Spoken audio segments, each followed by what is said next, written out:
The USA Pro Challenge entered its 5th day of 7 as it crossed the Rockies, heading from Breckenridge over to Colorado Springs, 190 kilometers. Still in the yellow jersey, TJ Van Garderen. He got it back yesterday in Beaver Creek. Yes, it was still all on count back and still locked in exactly the same time as Christian van der Velde. Today's stage, though, is a fairly flat stage, and everyone is expecting it's going to be a bunch sprint. Well, flat at the end, but quite hilly at the start because we faced the first category climb of Hoosier Pass. But coming after only 16 kilometers at the top, we expected the early attack, just as we got when we left Aspen in search of the Independence Pass a couple of days ago. Sure enough, it happened. Hoosier Daddy? Question mark. Hoosier Pass is the answer. A breakaway getting away, and by the time they come up towards the summit, it was Sergei Firstenov in the white at the back and Francisco Colorado. Great name for a man in this race.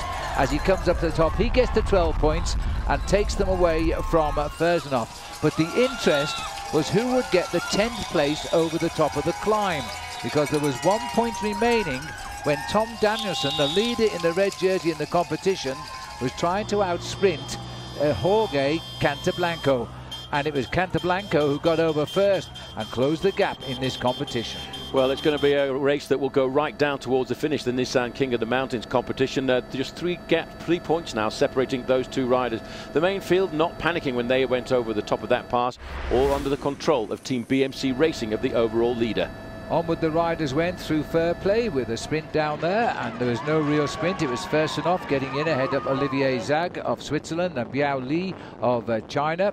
They were now some 5 minutes ahead of the field, but the field was in hot pursuit at the second sprint at Woodland Park. Again, no real sprint here. No, as they come through this point, they now realise they're starting to head downhill towards the finish. And what a backdrop the riders face on the outskirts of Colorado Springs, the Garden of the Gods. It was there where the time trial started to open this race 1 year ago, from the Garden of the Gods down to Colorado Springs itself. Now, 3 riders left in the breakaway trying to survive. But when they got downtown, where they would complete 3 finishing circuits of just 4 kilometers, only 2 remained. And in the green at the front, it was Nibali trying to stay away. With him, Oliver Zaug. Well, just outside of 1 lap to go, they pulled back Vincenzo Nibali into the fold, and it was a question of which teams of the sprinters were going to hold it together. Plenty of riders willing to go. This was an interesting attack which came from Nathan Haas, the Australian, but he was wiped out, as now this man, Damiano Caruso, thought he was racing for the end of the day. He's in the green points leader's jersey, and he wasn't. He went through the line, heard the bell, and thought, wow, I just made a big mistake. The field regrouped, and then it was the inevitable bunch sprint. Yes, United Healthcare trying to send it up for their sprinter, Jacob Heer, but watch out in the middle, because Tyler Farrar was sitting on the right wheels, waiting for the gaps to open. At first, it looked as though the gaps are closed, and he waited, and then he changed position. And what's the right-hand side of the picture as he comes screaming through, as the space was there, getting his 2nd win in 5 days in the US Pro Challenge. So it was a real sprint victory for the Garmin Sharp rider. Although he won the race, of course, it would be no difference in the overall championship. In the yellow jersey there, TJ Van Garderen finished up near the front, and more importantly for him, he'd finished ahead of Tyler Farrar's teammate Christian van der Velde. So they remain equal on time and split only in points. Well, have a look at this one more time. He certainly knew what he had to do when he came up to the line, just beating the youngster, 22-year-old Taylor Phinney from Boulder, Colorado, into 2nd position.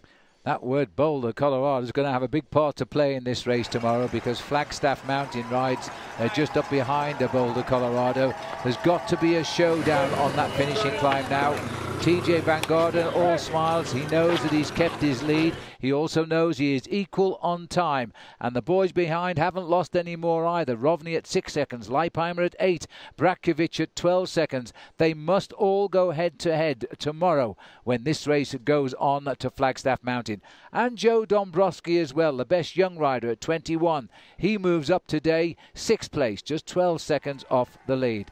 But for the moment, it is still all smiles for the man who has recently moved to Boulder, Colorado, TJ Van Garderen. Now he must show all of his newfound neighbours just how good he can climb mountains.